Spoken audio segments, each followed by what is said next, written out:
I sat in my leather armchair in the corner of our living room, my white cane resting against my knee, dark glasses concealing eyes that could see every shameful detail.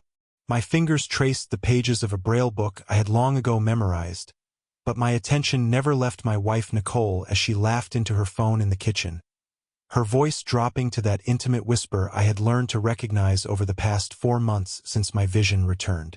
For months ago, I woke up and the darkness was gone.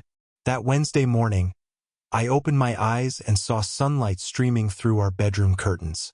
I saw Nicole's face on the pillow beside mine, still beautiful but somehow harder than I remembered from 3 years ago, before the accident that took my sight. I should have wept with joy, should have shaken her awake to share the miracle, but something made me hesitate. Maybe it was the way she had sighed with annoyance when I called her name that morning. Maybe it was the unfamiliar cologne I had been smelling on her clothes. So, I kept my eyes closed and said nothing. The accident happened on a Tuesday evening 3 years ago. I was driving home from a client meeting, reviewing blueprints in my mind for the Riverside development project that was supposed to make my architectural firm a household name. I never saw the drunk driver run the red light. The impact sent my car spinning into a concrete barrier. When I woke up in the hospital 4 days later, the world was black. The doctors called it traumatic optic neuropathy. The crash had damaged the nerves connecting my eyes to my brain. They said the chances of recovery were less than 5%. They said I should prepare for a new kind of life. And for 3 years I did. I learned Braille. I memorized the layout of our home. I let Nicole guide me through grocery stores and doctor's appointments, feeling more like a burden with each passing month. But that Wednesday morning 4 months ago, everything changed. I woke before dawn, the way I always did, still operating on the internal clock from my sighted days. I kept my eyes closed out of habit.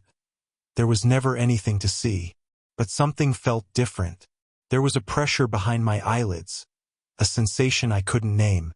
Slowly, cautiously, I opened my eyes, and I saw the ceiling.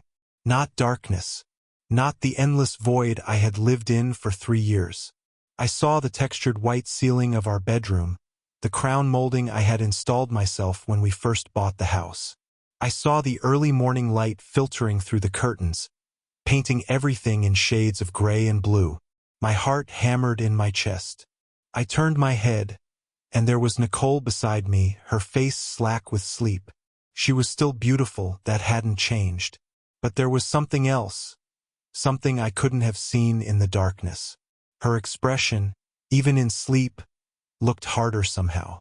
The lines around her mouth seemed deeper, carved by frowns I had never witnessed. I should have woken her. I should have shouted, laughed, cried. But my eyes drifted to her nightstand, and I saw her phone lying face down. In 3 years of darkness, I had developed other senses. I knew the sound of her phone buzzing at odd hours. I knew the way she would leave the room to take certain calls. I knew about the unfamiliar cologne that sometimes clung to her clothes. The scent she claimed was from a coworker who hugged her goodbye at the hospital where she worked. In that moment, some instinct I couldn't name told me to wait, to watch, to see what my blindness had been hiding. So I closed my eyes again. When Nicole's alarm went off 20 minutes later, I kept them closed. Brent. Her voice was flat, absent of warmth. You awake? I made a small noise, the kind I had perfected over 3 years of not needing to orient myself visually before responding. I'm running late. Your medication is on the counter. Don't forget to take it. Through my barely opened eyelids, I watched her move through the room. She dressed quickly, efficiently, checking her phone 3 times in as many minutes. Each time, that same small smile would flicker across her face. When she leaned down to kiss my forehead, a gesture that had once meant something, I could see it was purely mechanical. She was already gone before her lips touched my skin. I'll be back around 6, she said. Then, almost as an afterthought, try not to knock anything over today. The front door closed. I waited 10 minutes, counting each second, before I opened my eyes again. The house looked different in daylight. Or maybe I was different. I stood slowly, testing my legs, relearning how to navigate with sight instead of memory and touch. My white cane leaned against the nightstand. I left it there. For the next hour, I moved through our home like a ghost, seeing it clearly for the first time in 3 years. I saw the dust on the mantel. I saw the stack of mail on the kitchen counter, most of it addressed only to her. I saw the absence of the framed photos that used to line the hallway. Our wedding picture, the trip to Barcelona, the 1,000 small moments that had once defined us. And I saw her laptop, left open on the dining room table, the screen dark but not closed. That was when I made my decision. I wouldn't tell her. Not yet. Not until I knew what 3 years of darkness had really cost me. I sat back down in my usual chair, picked up my Braille book, and put my dark glasses back on. When Nicole came home that evening, sighing heavily as she dropped her purse on the counter, I turned my head toward the sound like I always did. "Long day?" I asked, my voice carefully neutral. "You have no idea," she said, and I could hear the eye roll I couldn't have seen before. "I'll order takeout. I'm too tired to cook." She disappeared into the bedroom, her phone already at her ear, her voice dropping to that intimate whisper I now recognized. Through my dark glasses, I watched her close the door, shutting me out. And for the first time in 3 years, I saw everything clearly. Martin A. Burns arrived on a Thursday afternoon, exactly 1 week after my vision returned. Nicole hadn't mentioned any renovations. In 3 years of blindness, I had never heard her discuss bathroom tiles or contractor quotes. Yet here he was, his boots heavy on our hardwood floors, his voice rich and confident as he introduced himself. "Mr. Kruger, pleasure to meet you." His hand gripped mine firmly, held it a beat too long. "Your wife has great vision for this renovation. The master bathroom is going to be spectacular." Through my dark glasses, I studied him. He was tall, well-built, probably in his early 40s. He wore expensive jeans and a fitted black polo that showed he spent time at the gym. His smile was practiced, the kind that came easy to men who knew they were attractive. But it was the way he looked at Nicole that made my stomach tighten. "Brent doesn't really involve himself in these decisions," Nicole said quickly, her voice carrying an edge I'd learned to recognize. "His condition makes it difficult." She said, "Condition," the way someone might say disease. I kept my face neutral, my hands resting on my cane. "I understand completely," Martin said, though his tone suggested he understood nothing at all. "We'll try to keep the noise to a minimum. I know construction can be disorienting for someone in your situation." Someone in your situation. As if blindness made me deaf or stupid or less than human. "I appreciate that," I said evenly. "What kind of timeline are we looking at?" "Oh, probably 6 to 8 weeks. But don't worry, I'll coordinate everything with Nicole directly. No need to bother you with the details." I nodded slowly, playing the part I'd perfected over 7 days of deception. The helpless husband.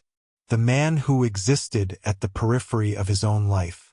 Martin's boots echoed toward the master bedroom. Nicole followed, and I counted to 10 before standing. Over the past week, I'd been remapping the house visually, reconciling what I remembered with what I could now see. I knew which floorboards creaked. I knew where shadows fell. I knew how to move silently when silence was required. I positioned myself in the hallway, just out of sight, my white cane tapping softly against the wall to maintain the illusion. "This space has so much potential," Martin was saying. His voice came from inside our bedroom. "We could expand into that corner, maybe add a soaking tub. Something luxurious. You deserve that."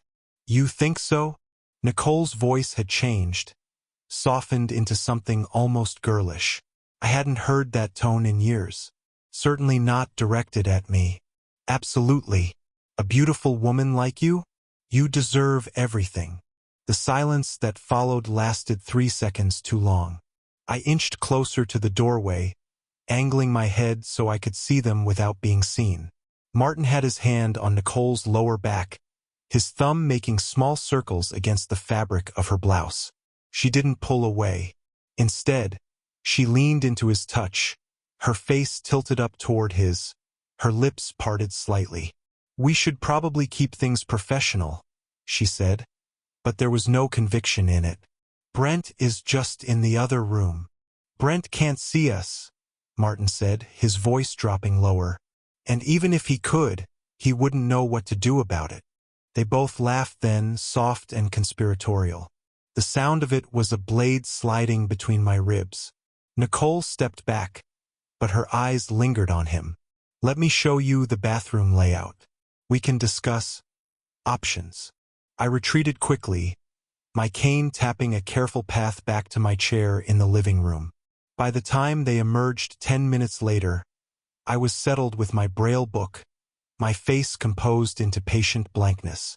"Martin's going to start next week," Nicole announced. "He'll be here most days. Try not to get in his way." "Of course," I said. "I'll stay out of the work areas." "Great." Martin's voice was cheerful, victorious. "You've got yourself a good deal here, Mr. Kruger. I'll take excellent care of your wife's vision." The double meaning wasn't even subtle. He clapped me on the shoulder as he passed, and I felt the weight of his contempt in that casual touch. To him, I was invisible, a non-entity, an obstacle that could be easily worked around. After he left, Nicole hummed as she made dinner. Actually hummed. I listened to that sound, memorized it, added it to the growing catalog of evidence I was building in my mind. Over the following days, I watched them. Martin arrived early and stayed late. They spoke in low voices when they thought I was in another room. Nicole laughed at his jokes, touched his arm when she passed him in the hallway. And Martin moved through my house like he owned it, drinking my coffee, sitting in my chair, taking liberties that grew bolder each day. I memorized their patterns. Nicole felt safest in the kitchen, believing the distance and the running water masked their words. Martin grew careless in the master bedroom, the space he was supposedly renovating but where I noticed very little actual work being done. They both treated the living room as neutral territory, performing a careful pantomime of professional distance whenever I was visibly present. But I was always present now, always watching, always learning where they felt comfortable dropping their masks. And with each passing day, I perfected my own mask, the blind man who saw nothing, suspected nothing, knew nothing. They had no idea they were the ones stumbling in the dark. Nicole left for her shift at the hospital every Tuesday and Thursday at 2 in the afternoon. She worked the evening rotation, which meant she wouldn't return until nearly midnight. For 3 years, those had been my loneliest hours, sitting in darkness while the house settled around me, wondering if this was all my life would ever be. Now, those hours were precious. It was a Thursday, 3 weeks after Martin first walked through our door, when I made my move. I waited until Nicole's car pulled out of the driveway, counted to 60, then removed my dark glasses and stood. Her laptop sat on the dining room table where she'd left it, the screen dark but the power light glowing softly. Over the past weeks, I'd been watching her fingers when she typed, memorizing the pattern of her keystrokes. It had taken time. She was careful to angle the screen away from where she thought I sat in my darkness, but muscle memory has a rhythm. Her password was 12 characters, MARTIN2024LOVE. The screen flared to life under my touch. My heart hammered as I navigated to her email, my architect's brain cataloging everything with methodical precision. The first folder I opened was labeled Legal. There were 17 emails to a law firm, Westbrook and Associates, family law specialists. I started with the oldest, dated 6 months ago, 2 months before my vision returned. Dear Ms. Stack, thank you for your consultation. As discussed, Georgia law does provide protections for spouses caring for disabled partners. We can certainly explore competency proceedings if you believe your husband is unable to manage his own affairs. Please schedule a follow-up appointment to discuss asset protection strategies. My hands went cold. I scrolled to the next email. Ms. Stack, regarding your concerns about the joint accounts, I recommend we document any instances of your husband's confusion or poor judgment. These will be crucial if we need to petition for guardianship. In such cases, the court often awards full financial control to the caretaker spouse. Further down, I found her responses. He's becoming increasingly depressed and dependent. Yesterday, he couldn't even remember where we keep the coffee mugs. I'm worried he's losing his mental faculties along with his sight. That was a lie. I had known exactly where the mugs were. I'd simply asked her to hand me one because my hands were wet from washing dishes. Dishes I'd washed because she'd left them in the sink for 3 days. I kept reading, my jaw clenching tighter with each message. I need to know my options.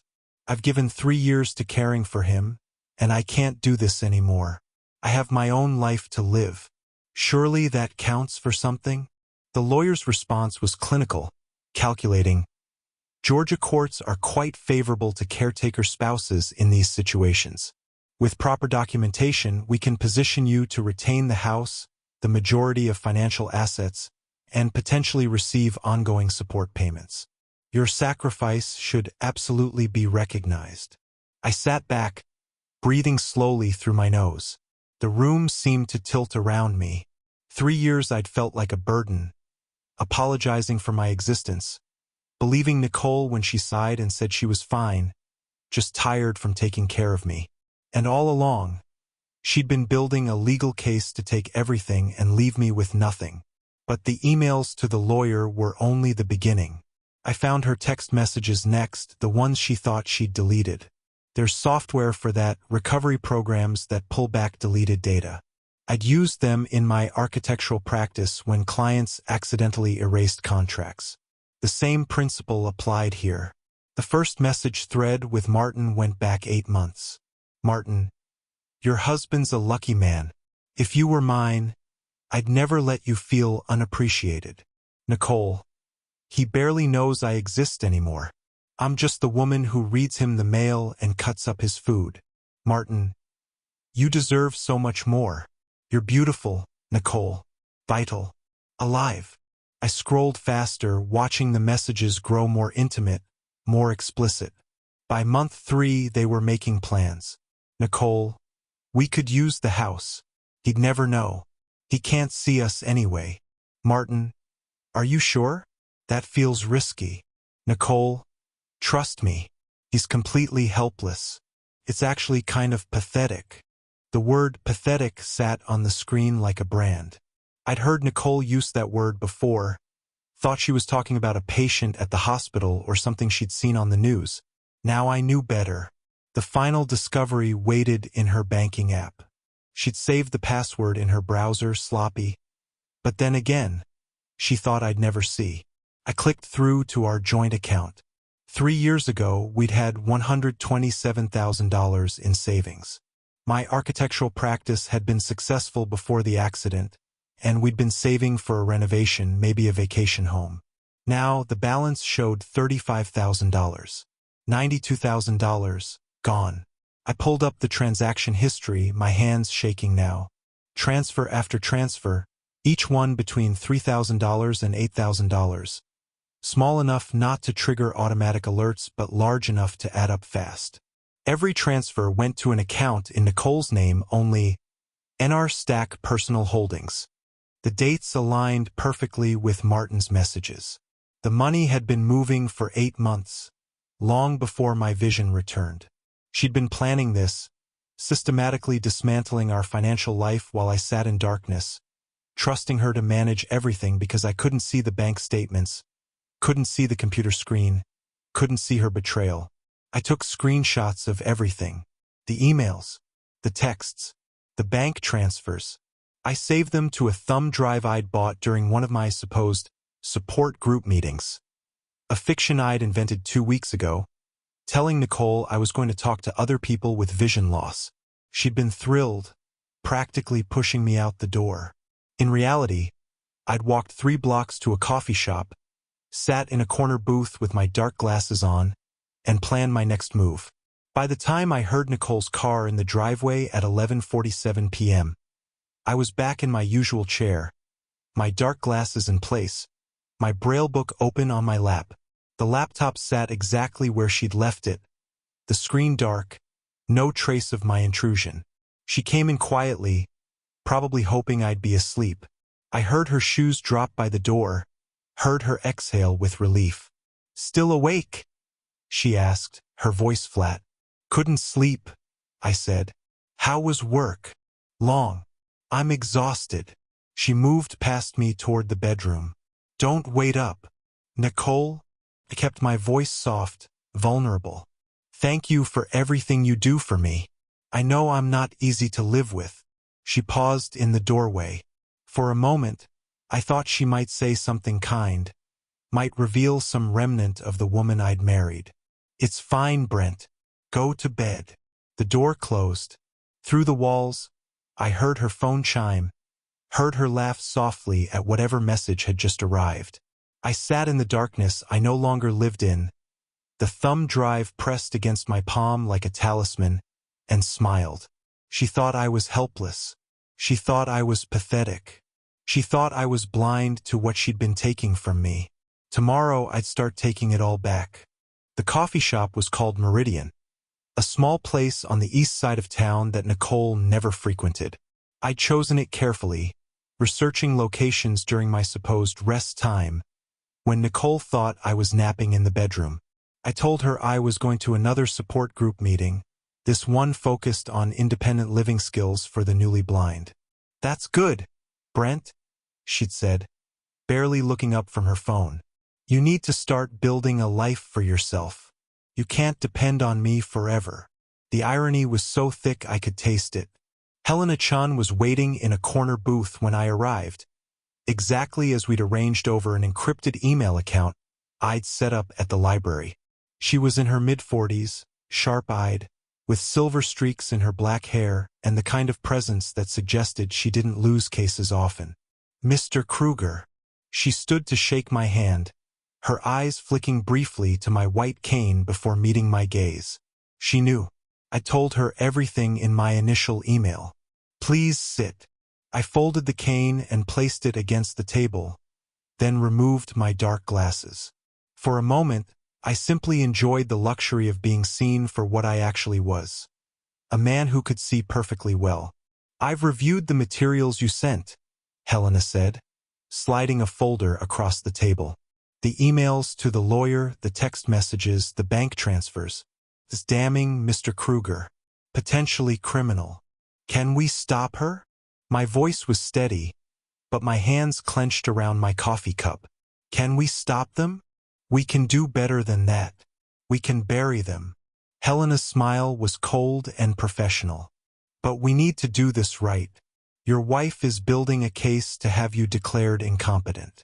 If we move too fast, if she gets any indication you're aware of her plans, she'll accelerate. File emergency motions. Get a sympathetic judge before we can present our evidence." So what do? We build an airtight case. Financial forensics, surveillance, documentation of her fraud. And you continue playing the role of the helpless blind husband until we have everything we need. She leaned forward. "Can you do that? Can you maintain the act while we gather evidence?" I thought of Nicole's laughter on the phone, Martin's hand on her back, the word pathetic glowing on the screen. "I can do whatever it takes." Helena nodded. "Good. I'm going to refer you to Marcus Webb, a forensic accountant I work with regularly. He specializes in asset tracing and financial fraud. If there's money hidden, he'll find it. And the affair? The messages. Those establish motive and character. Georgia is a no-fault divorce state, but adultery still matters when it comes to asset division, especially when combined with financial misconduct." She pulled out a card. "I'm also recommending Daniel Torres, a private investigator. We need surveillance on your wife and Mr. Burns." video documentation of the affair, recordings of them discussing their plans. Recordings? Is that legal? Georgia is a one-party consent state for recording. As long as one person in the conversation knows they're being recorded, it's admissible. And since these conversations will be happening in your home, she let the implication hang. I can consent to recordings in my own house. Exactly. Daniel can install hidden cameras disguised as everyday objects. Smoke detectors, wall clocks, phone chargers. Your wife and her contractor won't notice anything unusual. I sat back, processing the strategy. It was methodical, calculated, exactly the kind of architectural planning I'd once applied to buildings.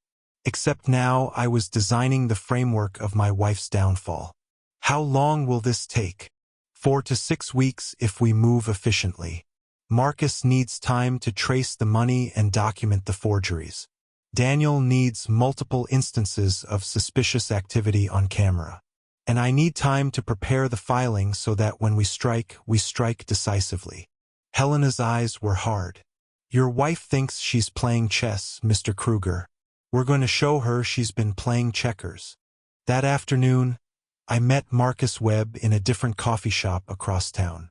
He was younger than I expected, maybe 35, with quick hands and a laptop covered in coding stickers. Helena sent over the preliminary documentation, he said, pulling up spreadsheets. The $92,000 in transfers is just the beginning. I'm seeing patterns that suggest additional accounts. Shell LLCs possibly. Your wife's been careful, but not careful enough. How bad is it? Won't know until I dig deeper, but I'd estimate she's moved closer to $110,000 to $120,000 when you factor in what she's likely hiding. The good news? Every transfer leaves a trail. Every forged signature is evidence. And if she's been filing joint tax returns while hiding this money, he grinned. That's federal. How long? 3 weeks. I'll need access to your financial records, tax returns, anything with both your signatures. Can you get me that without her knowing? I thought of the filing cabinet in our home office, the one Nicole assumed I couldn't access because the files were visual, not braille. I can get you everything. Perfect. One more thing, Helena mentioned there's a contractor involved. Martin Burns. He's part of it. Nicole hired him for a bathroom renovation that doesn't seem to involve much actual renovation. Marcus made a note. I'll run a background check. See if he has any financial ties to your wife beyond the obvious. Sometimes these things are more complicated than they appear. By the time I met Daniel Torres 2 days later, I felt like I was assembling a tactical team. Daniel was ex-military, built like he still did morning PT with a handshake that could crush stone. Helena says you need eyes and ears in your own house, he said. That's tricky when the subjects think one of the residents is blind. They've gotten comfortable, I said. Careless. That'll work in our favor. Daniel pulled out a catalog of devices. I can install cameras in 5 locations. Living room, kitchen, master bedroom, hallway, and home office. All wireless, all streaming to a secure server you can access from any device. Audio and video. How long does installation take? For hours if I have the house to myself. Can you arrange that? I thought about Nicole's schedule, Martin's patterns. Nicole works Tuesday and Thursday afternoons. Martin usually leaves by 3. I can have the house clear from 2 to 6. Perfect. I'll come in through the back, install everything, and be gone before anyone knows I was there. Daniel's expression grew serious. Mr. Kruger, once these cameras are active, you're going to see and hear things that will hurt. Are you prepared for that? I thought about the messages I'd already read. The money already stolen. The word pathetic. I'm already hurt. Now I just need proof. 3 weeks later, my team was in place. Marcus had traced $118,000 in hidden assets and documented 23 instances of forged signatures. Daniel's cameras were live, streaming 24 hours a day. and Helena had drafted preliminary divorce papers, held in reserve, waiting for the perfect moment to strike. Nicole had no idea the trap was closing. She came home each evening, kissed my forehead with mechanical affection, and disappeared into the bedroom to text Martin. She complained about being tired from caring for me. She sighed when I asked for help with simple tasks.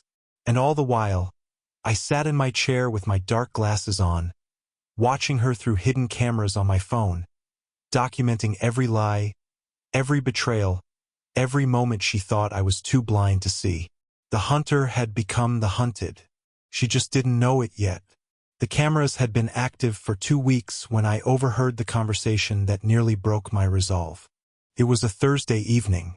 Nicole had called in sick to work. A lie. I watched her text to her supervisor while she was actually putting on makeup in the bathroom mirror. Martin arrived 20 minutes later, letting himself in with a key I hadn't known existed. I was in my chair in the living room, my usual position, dark glasses in place, a book of Braille poetry open on my lap. The book was genuine. I'd actually learned to read it during my 3 years of blindness, but my eyes were fixed on the reflection in the window glass, watching them move through the kitchen behind me. "He's right there," Martin whispered, though not quietly enough. "He can't hear us from this distance," Nicole said. "And even if he could, what's he going to do? File a complaint in Braille?" They both laughed. The sound of it was casual, careless. I was furniture to them, a fixture in the house, no more threatening than the couch or the coffee table. "Still," Martin said, "it feels risky. Maybe we should wait until..." "Until what?" "Until he magically regains his sight." Nicole's voice carried an edge of impatience. "Martin, he's been blind for 3 years. He's not getting better. He's getting worse, if anything. Yesterday he couldn't even find the bathroom without guidance. I practically had to lead him by the hand." Another lie. I'd found the bathroom perfectly well. I'd simply asked her where she'd moved my toothbrush because she'd reorganized the vanity without telling me. A small cruelty I'd noticed she inflicted regularly now, moving objects just to watch me fumble. "I just feel bad for the guy sometimes," Martin said. "Don't." Nicole's voice went cold. "I've given 3 years of my life to this. 3 years of playing nurse to a man who's given up on everything.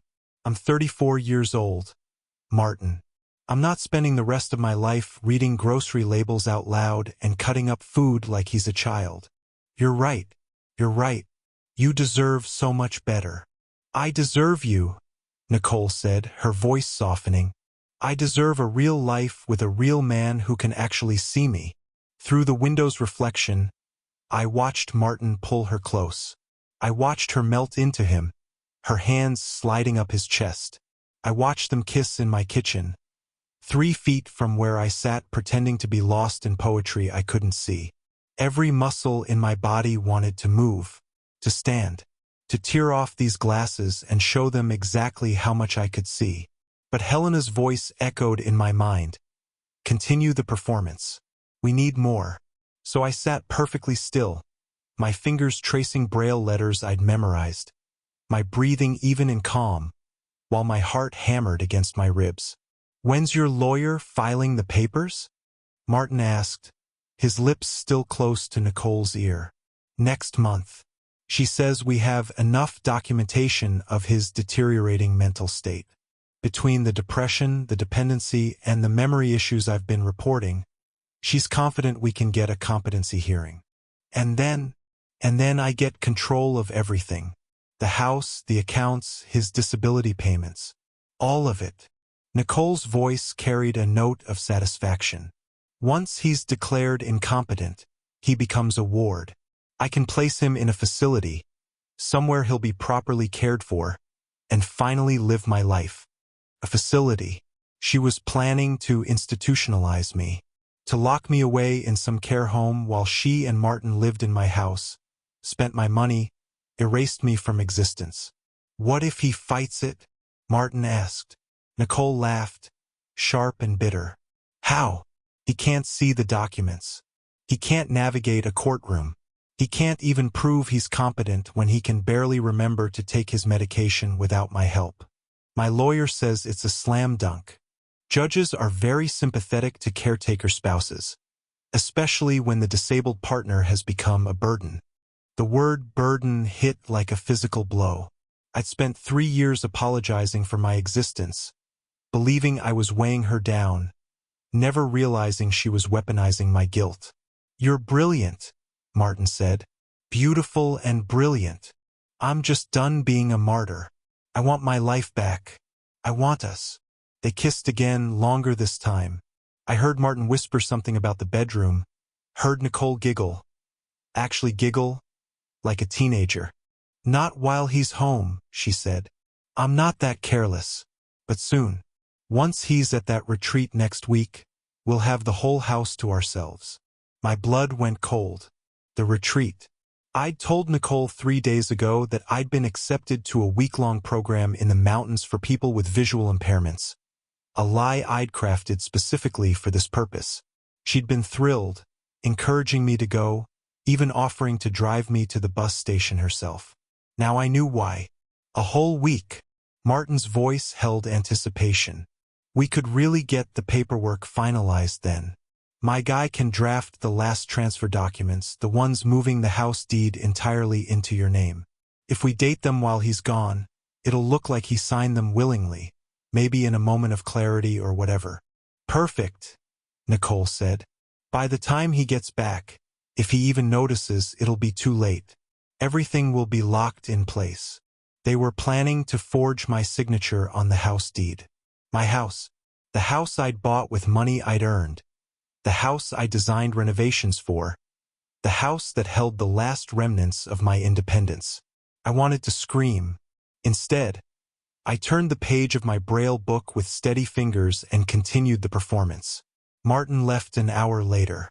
Nicole made dinner, microwaved leftovers, and set my plate in front of me without a word.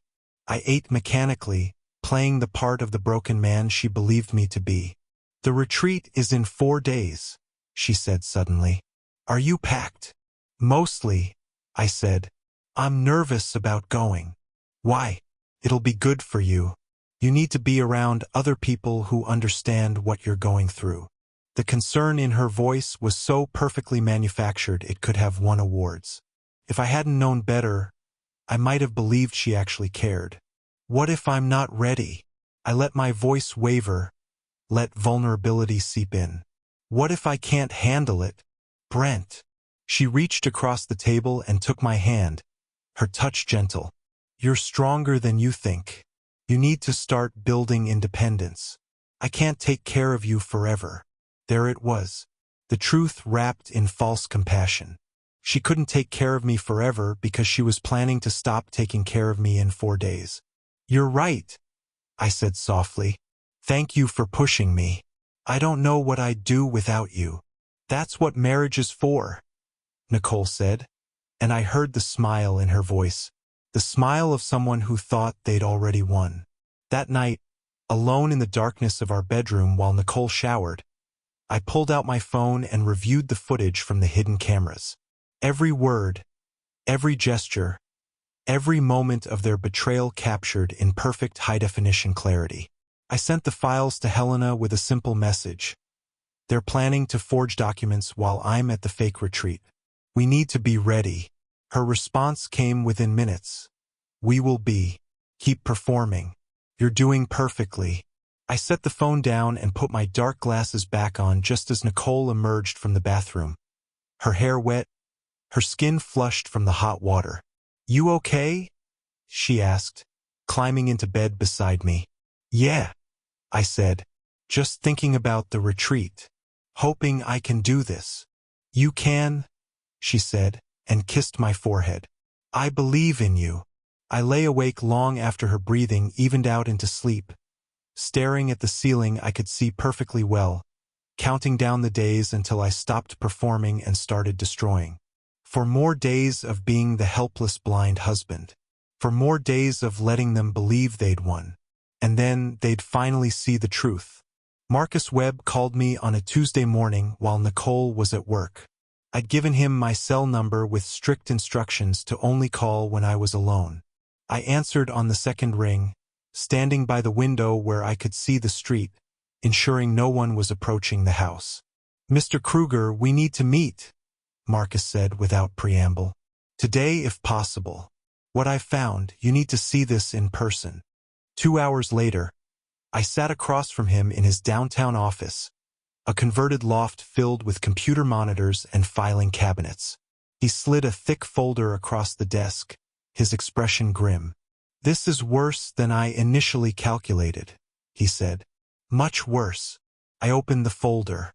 Inside were printouts of bank statements, wire transfers, property documents, and photographs of signatures, mine and Nicole's, side by side for comparison. The $118,000 I mentioned last time?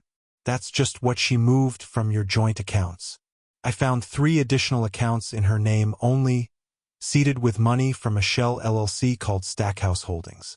Guess who the registered agent is? Nicole. Correct. And guess who supposedly signed the LLC formation documents as a co-owner? He pointed to a signature at the bottom of a legal document. It was my name in handwriting that resembled mine but wasn't quite right. The B in Brent had too much flourish. The K in Kruger slanted wrong. She forged this. She or someone she hired. I've had a forensic handwriting expert examine it. It's a skilled forgery, but it's definitely not your signature. See here, he pointed to another document. This is your actual signature from a contract you signed 4 years ago. Notice the pressure points, the angle of the descenders. Now look at this. He placed the forged document beside the real one. The differences were subtle but unmistakable once you knew what to look for. "How much total?" I asked, my voice hollow. "Between the joint accounts, the LLC, and several credit cards she opened in your name? $167,000. She's been doing this systematically for at least 10 months, probably longer. Some of these accounts go back 14 months. $167,000. More than a year of planning. She'd been plotting my destruction since before Martin ever walked through our door." "There's more," Marcus said, his tone darkening. "I ran background on Martin Burns like I said I would. Turns out his construction business is drowning in debt. He's got liens against him from 3 suppliers, a pending lawsuit from a client whose bathroom he allegedly botched, and he's 2 months behind on rent for his business space. So he needs money. Desperately. Which makes your wife's assets very attractive." Marcus pulled out another document. "But here's where it gets interesting. I found a joint bank account opened 6 weeks ago under both their names. Nicole Stack and Martin Burns. She's been depositing money into it regularly. Small amounts, $2,000 here, $3,000 there, but it adds up to $23,000 so far. They're building a nest egg. They're building a life together using your money. And there's this." He showed me a lease agreement. "They've rented a condo in Buckhead. 2-bedroom, luxury building, signed 3 weeks ago. Lease starts the day after your supposed retreat begins." The pieces clicked into place with sickening clarity. They weren't just having an affair. They were building an exit strategy. Once I was declared incompetent and institutionalized, they'd move into their love nest, funded entirely by assets stolen from me. "Can we prove all this in court?" I asked. "Every bit of it.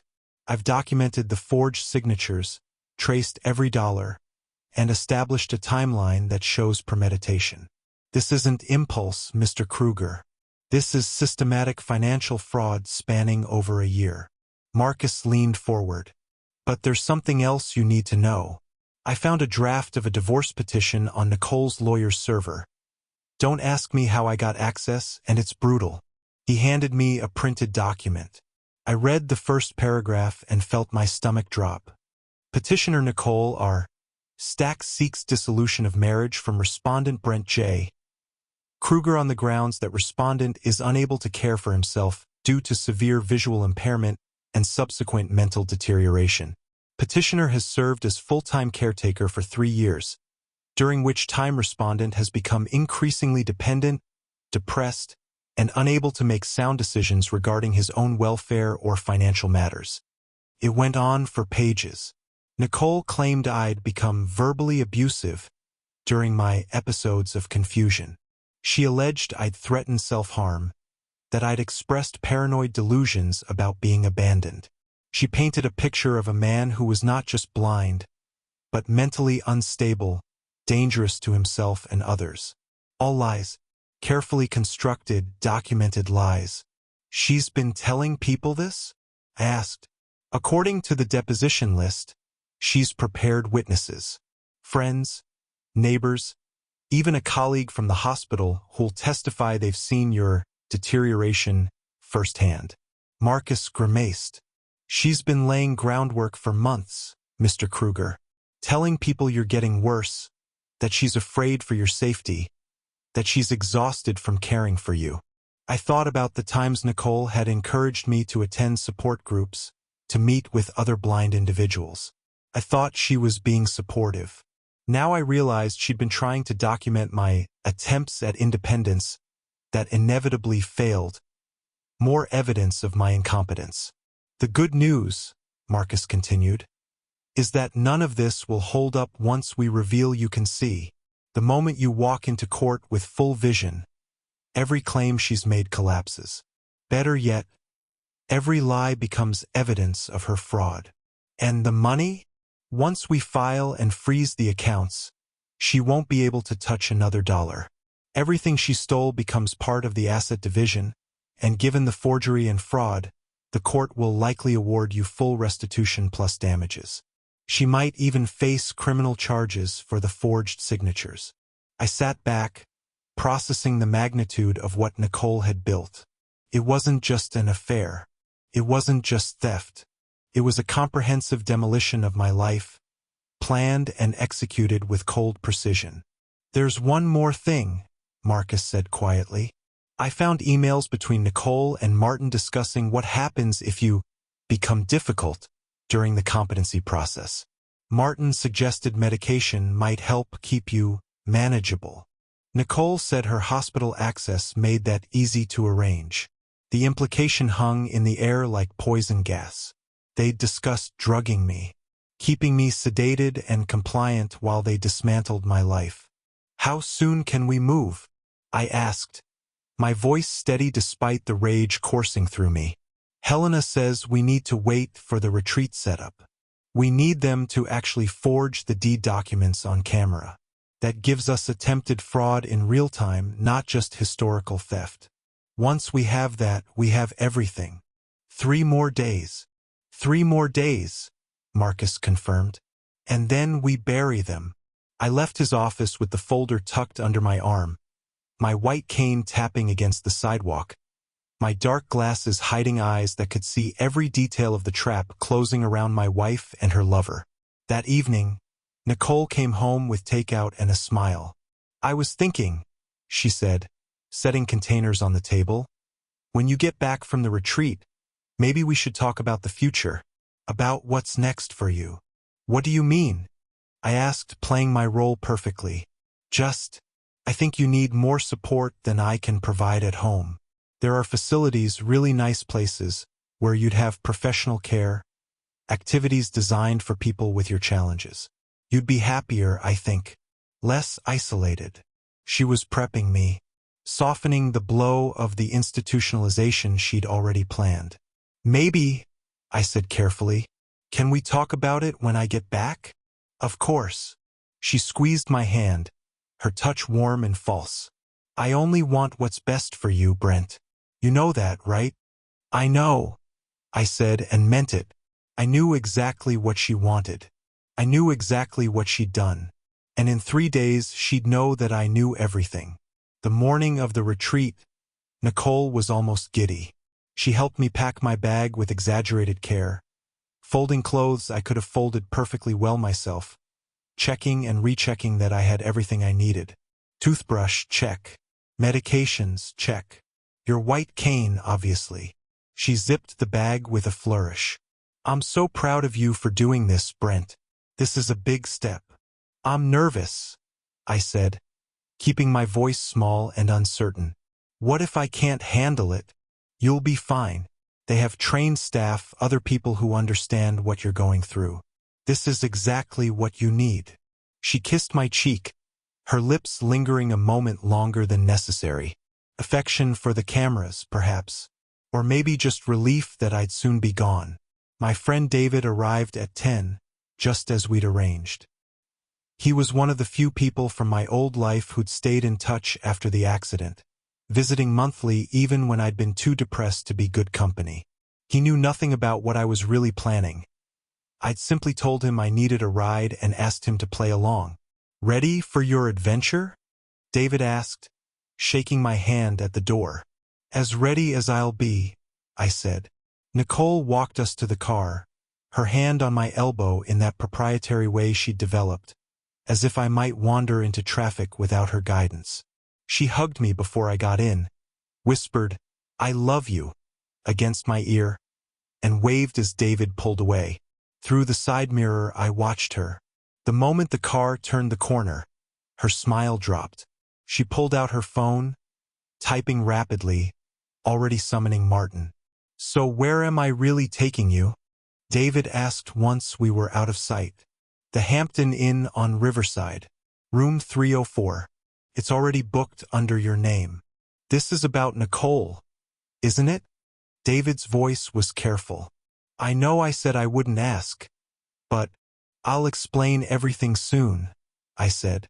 "For now, I just need you to trust me. Always have, brother." The hotel room was modest but functional. I'd chosen it specifically because it was only 3 miles from my house, close enough that I could return quickly if needed, but far enough that Nicole would never think to look. I set up my laptop on the desk, logged into the camera feeds, and watched my house come to life on the screen. Martin arrived at 10:47 a.m., letting himself in with his key. He carried a briefcase and a bottle of wine. Through the kitchen camera, I watched him set both on the counter, then pull out his phone. "I'm here," he said. "Coast is clear." Nicole's car pulled into the driveway 12 minutes later. She'd called in sick to work. I'd watched her send the text earlier. She practically ran from the car to the front door, and when Martin opened it, she jumped into his arms, wrapping her legs around his waist as he carried her inside. I forced myself to watch, forced myself to see them kiss in my hallway, to hear Nicole laugh as Martin set her down and uncorked the wine. "A whole week," she said, raising her glass. "A whole week of just us." "To freedom," Martin said, clinking his glass against hers. They drank, and then they disappeared into the master bedroom. I muted the audio feed. I didn't need to hear what happened next. The fact that it was happening was evidence enough. 90 minutes later, they emerged. Nicole wore one of my old t-shirts, her hair messy. Martin wore nothing but boxers. They looked like a couple in a rom-com, comfortable and casual in what was supposed to be my home. "Should we do the paperwork now or later?" Nicole asked, curling up on the couch. "Might as well get it done," Martin said. "Where's the deed?" Nicole retrieved a folder from the home office, my office, filled with my files and my documents. She spread papers across the coffee table, and Martin opened his briefcase to reveal more forms. I turned the audio back on, my hand shaking slightly as I reached for my phone to ensure everything was recording properly. "This one transfers the house entirely into your name," Martin said, pointing to a document. "We'll backdate it 2 days, make it look like he signed it before he left. Your lawyer said that's the cleanest approach. And you're sure your guy can match his signature? He's done 3 already. He's good at this." Martin pulled out a pen. "Once this is filed with the county, the house is yours. Even if Brent somehow contests the competency hearing, the deed will be processed and recorded. Possession is 9/10 of the law."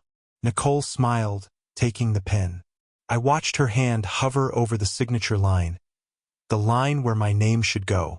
She hesitated for only a second.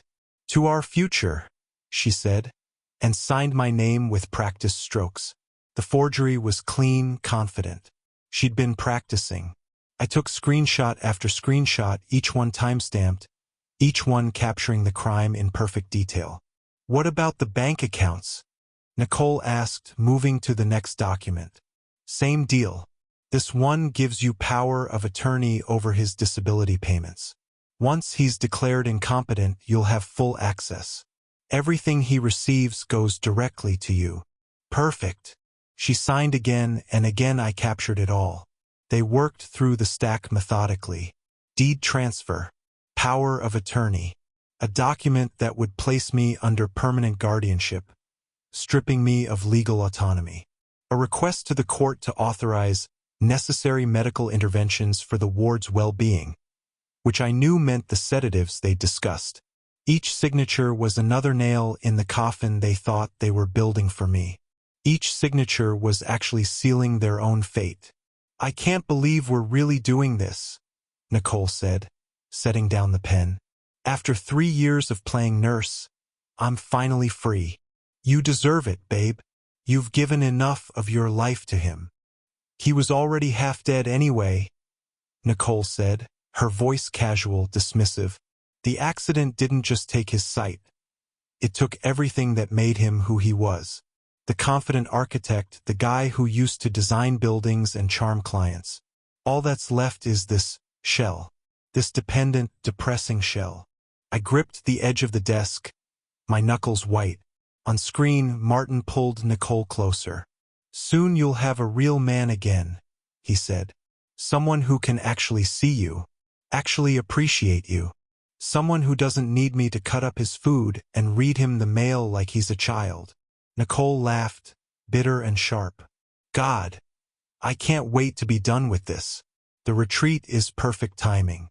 By the time he gets back, everything will be locked in. He'll come home to find his life has been decided for him. And if he fights it, he won't. He can't. My lawyer's already got the competency hearing scheduled. I've got 5 witnesses ready to testify about his deterioration. His own support group leader will say he's struggling with independent living skills. It's airtight. I had to hand it to her.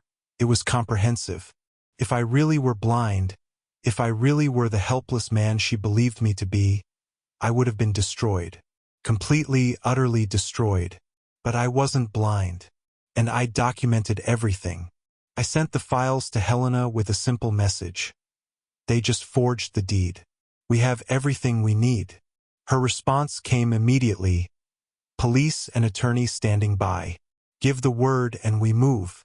I looked at the screen, watching Nicole and Martin celebrate their victory with more wine, laughing and planning the life they'd live in my house with my money. I thought about the 3 years I'd spent in darkness, the guilt I'd carried about being a burden, the way I'd apologized for existing. I thought about the word shell. Then I typed my response to Helena. Tomorrow morning, 9 a.m. I want to see their faces. The rest of the day I watched them. They ordered takeout using my credit card. They talked about the furniture they'd replace, the renovations they'd actually complete. They discussed which of my belongings they'd donate and which they'd trash. Nicole mentioned that she'd already scoped out a nice facility, about 40 minutes away where I'd be comfortable and cared for. Will you visit him? Martin asked. Nicole was quiet for a moment. Maybe once, to make sure he's settled. But honestly, I'm ready to move on. Start fresh. Pretend these 3 years never happened. That night they slept in my bed. I muted the feed again, not out of pain this time, but because I didn't need to see anymore. I had everything I needed. Every crime, every betrayal, every contemptuous word captured in high-definition clarity. I didn't sleep much. I sat in the hotel room, watching the sun rise through the window, counting down the hours until 9 a.m.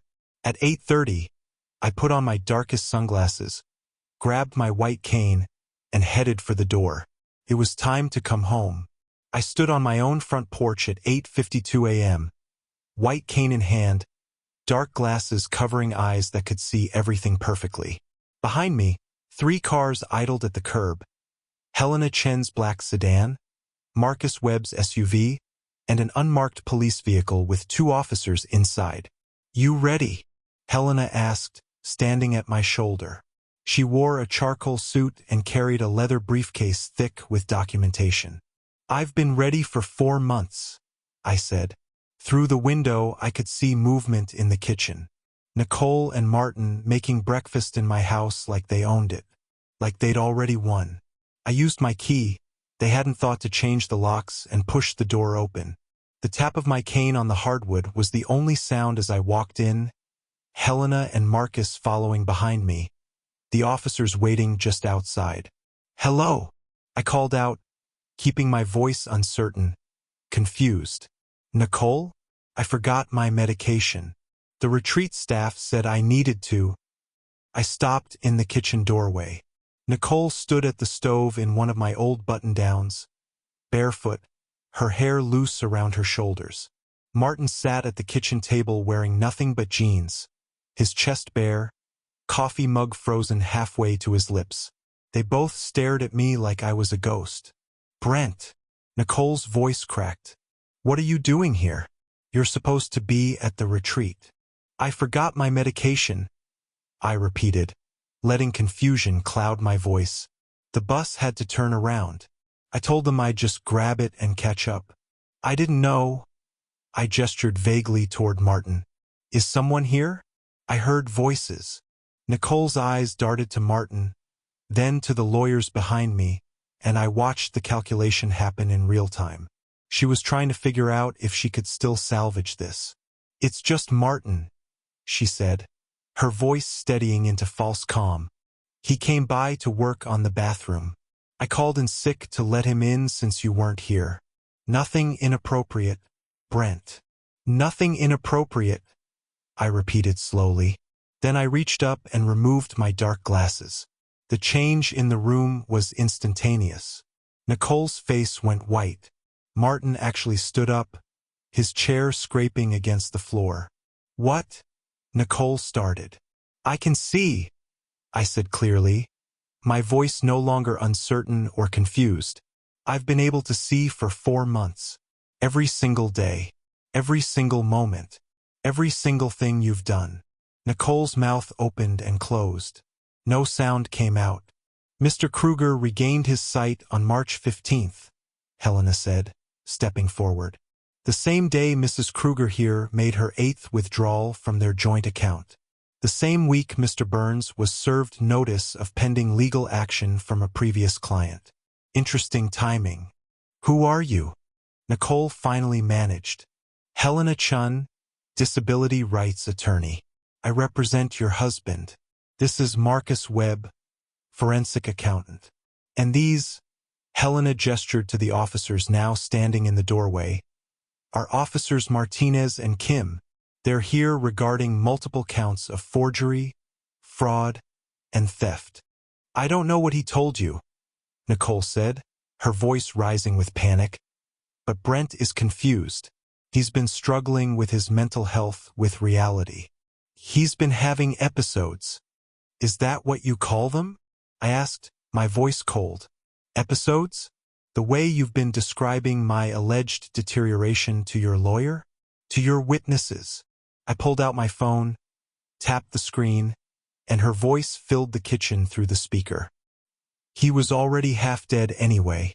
The accident didn't just take his sight.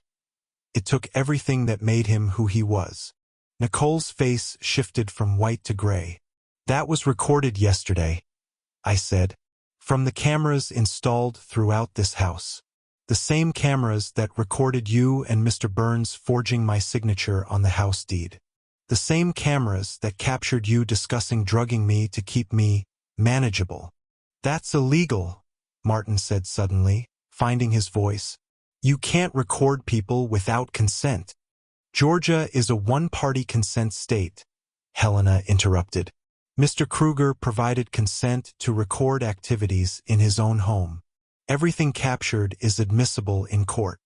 I looked at Martin directly, really seeing him for the first time without the filter of my performance. He looked smaller now, scared. Not the confident contractor who'd mocked me to my face while thinking I couldn't see. "How's your construction business doing, Martin?" I asked. Still behind on rent? Still facing that lawsuit from the Hendersons over their botched bathroom remodel? Martin's jaw clenched. Marcus did a very thorough background check, I continued. Found your debts, your liens, your desperate financial situation. Found the joint bank account you opened with my wife. Found the luxury condo you rented in Buckhead. Found the $167,000 that's been systematically stolen from me over the past 14 months. $167,000, Marcus said, opening his briefcase and pulling out a thick stack of papers. Documented in detail. Wire transfers, forged signatures, shell corporations. Mrs. Stack has been very busy. Nicole sank into a chair, her legs apparently no longer able to hold her. You can't prove any of this, she whispered. Actually, I can prove all of it. I pulled out a tablet, opened the video files, and turned the screen toward her. This is from yesterday. You and Martin, forging the deed to this house. Backdating documents. Discussing how you'd have me declared incompetent and institutionalized. Laughing about how I'm just a shell of who I used to be. On screen, Nicole's own face stared back at her, smiling as she signed my name with practice strokes. The video is time-stamped, Helena said. Every document you forged yesterday is still on that coffee table, by the way. We'll be collecting those as evidence, along with your laptop, your phone, and your banking records. Mrs. Stack, Mr. Burns? Officer Martinez said, stepping forward. We need you both to come with us. You're being arrested on suspicion of forgery, identity theft, and conspiracy to commit fraud. Wait, Nicole said, standing up suddenly. Wait, this is a misunderstanding. Brent, please. I was just trying to protect our assets. I was scared you couldn't manage them yourself. I was trying to help. Help! The word came out sharper than I intended. You called me a burden. You told your lawyer I was becoming mentally unstable so you could have me locked away. You stole $167,000 and planned to take everything else. You discussed drugging me to keep me quiet. My voice dropped. You erased me, Nicole.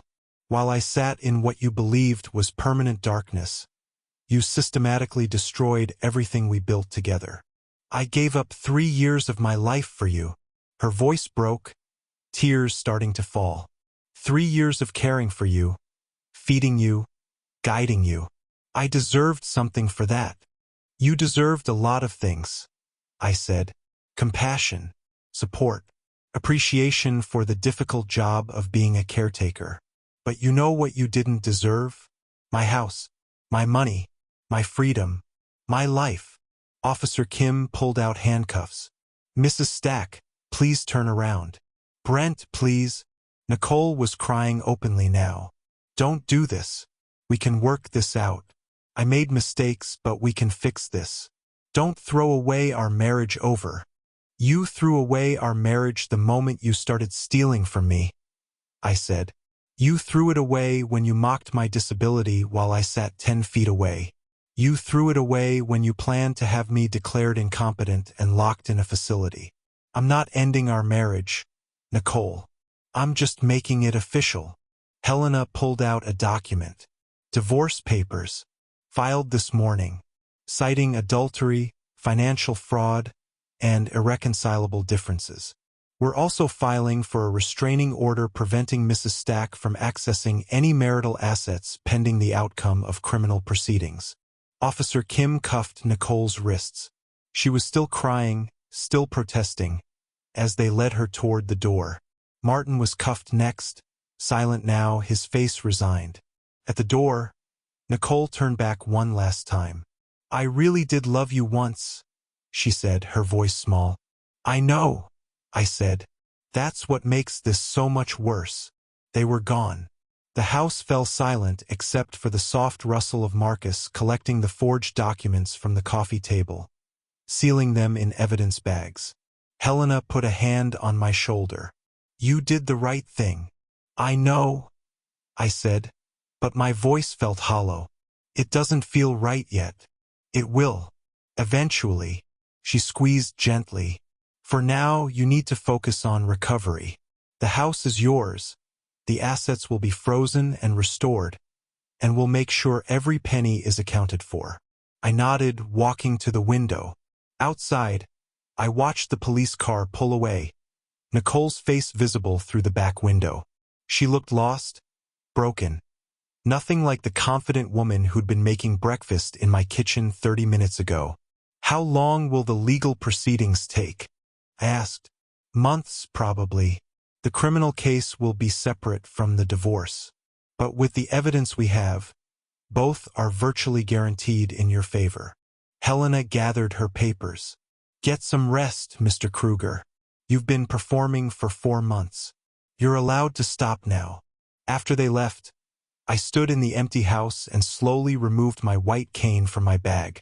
I kept it close during the confrontation, a reminder of what I'd pretended to be.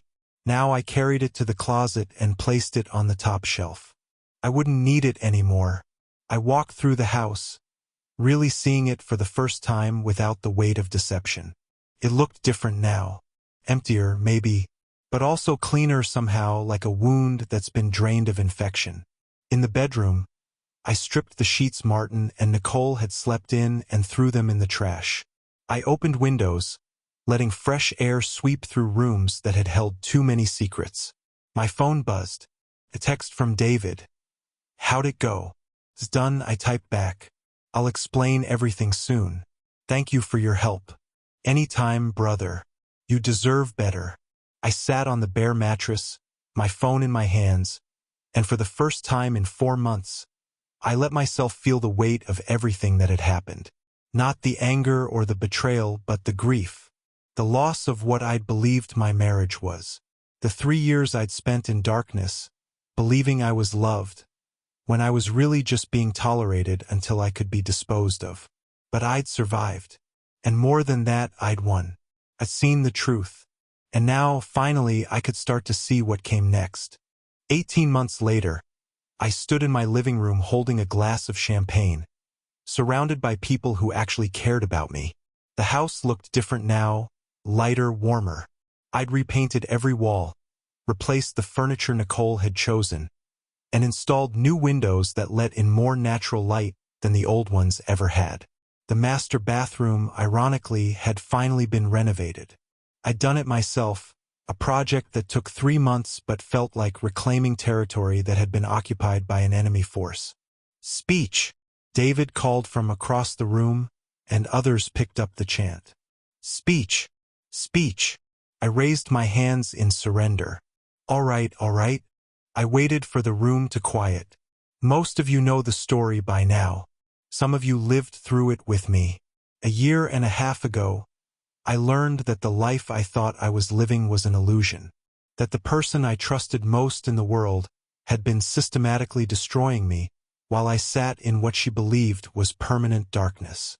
The room was silent now, attentive. But here's what I learned through all of it. Sight has nothing to do with seeing. I spent 3 years blind, believing I was a burden, apologizing for my existence.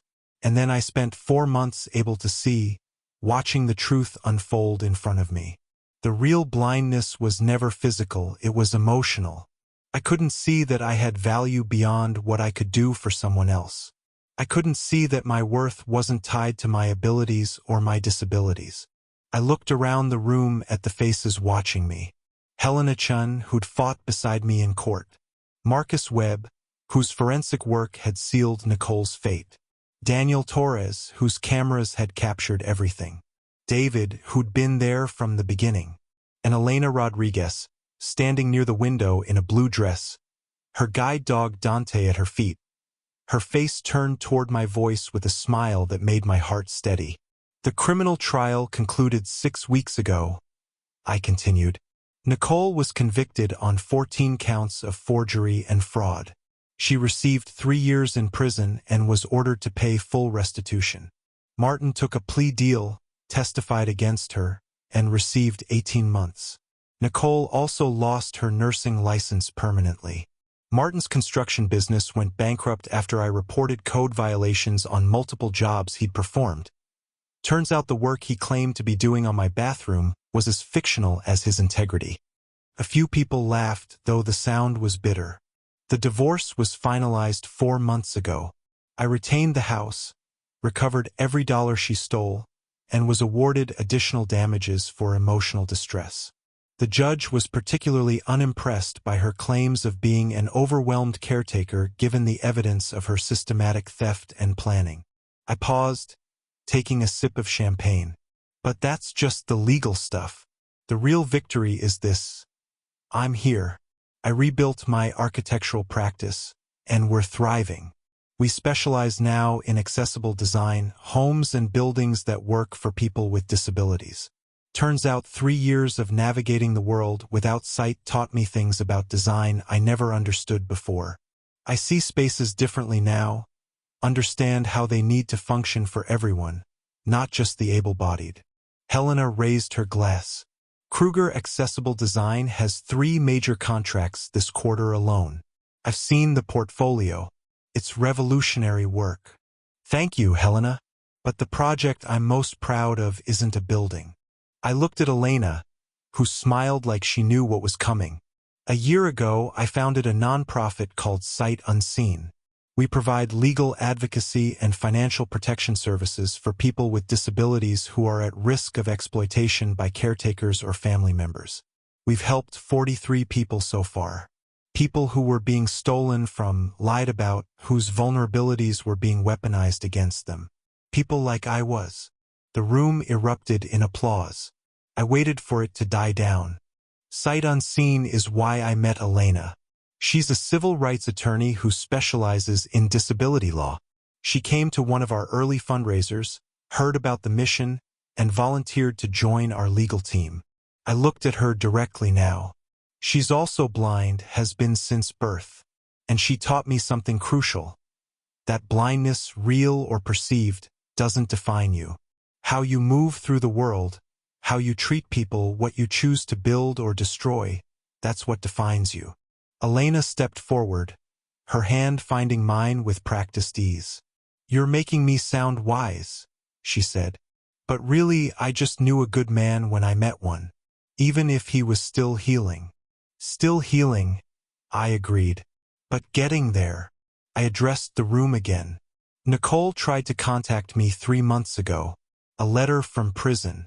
She wanted to apologize, said she'd been in therapy, claimed she understood now how wrong she'd been. She asked if I could ever forgive her. And someone asked. I wrote back. I told her that forgiveness isn't something she gets to ask for. It's something I give when I'm ready. Maybe someday I'll be ready. But right now I'm focused on building something real. Something good. Something that helps people who are vulnerable the way I was vulnerable. I set down my glass and pulled a folder from the side table. Which brings me to the real reason for tonight's gathering. This week, we broke ground on the Kruger Center for Accessible Living. It's a residential facility for people with disabilities who need supported housing, but designed by people with disabilities, run by people with disabilities, and structured to maximize independence and dignity. No one will be trapped there. No one will be infantilized or controlled. It'll be a home, not an institution. Marcus whistled. That's a major project. What's the budget? $12 million. Funded by a combination of grants, donations, and a significant portion of the restitution I received from Nicole. Seemed fitting to use her stolen money to build something that protects people from predators like her. More applause. I felt the weight of it, the goodness of these people who'd stood by me, who'd fought for me, who'd celebrated my victory and now celebrated my healing. One more thing, I said. Helena, Marcus, Daniel, I couldn't have survived this without you. You saw me when I was invisible. You believed me when I had no proof yet. You helped me transform from victim to victor. Thank you doesn't cover it, but thank you. Helena wiped her eyes. Stop making me cry at parties, Brent. Never. I smiled, then looked at David.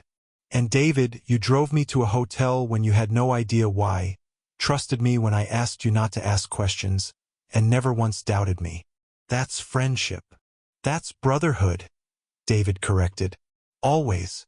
The party continued around me, conversations blooming like flowers. I found myself standing by the window with Elena, Dante lying contentedly at our feet. You did good today, she said softly. That speech. Those people needed to hear it. I needed to say it, I admitted. For a long time I was angry, so angry I could barely breathe. But anger isn't a foundation. You can't build a life on it. No, Elena agreed. But you can use it as fuel. Transform it into something that matters. Is that what I did? That's exactly what you did. She turned her face toward me, and even though I knew she couldn't see me, I felt seen. Truly seen in a way Nicole never managed in 10 years of marriage. You took something terrible and made it mean something.